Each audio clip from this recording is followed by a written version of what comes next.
challenge putting. So kalau bola dia stop dekat duit tu, dia boleh ambil duit raya. So this is challenge golf duit raya. Kita tengok siapa yang dapat. So dia akan guna lap putter ni. So the challenge start now. Are you guys ready? Let's go! Golfer pertama. Bismillah. 3 try Alhamdulillah dapat buat modal. Next, Ibu. Dah bagi patut RM5,000 pun tak boleh. RM10. Okay, next. Easy. First try. Tak kena. Last try. Telur. This is Pak Long. Selamat Hari Raya. Introduce yourself. Hai, Ati.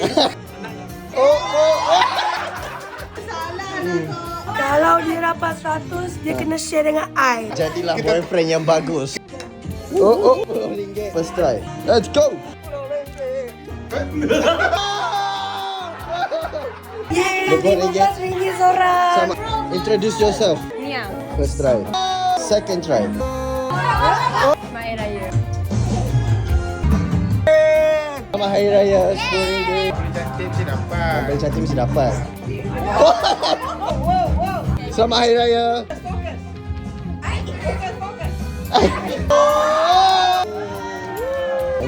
Ayla tunjuk Ayla nak yang mana. Mana? Ni. Oh nak yang ni. Salam Hari Raya. Nak hadap. We can do it. 100. Selamat Hari Raya. Next one. Bismillah. Go, Dewan, go!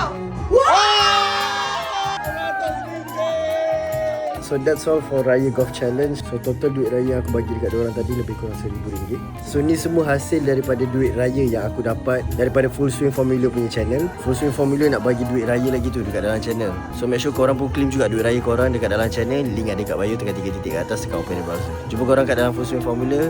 Assalamualaikum.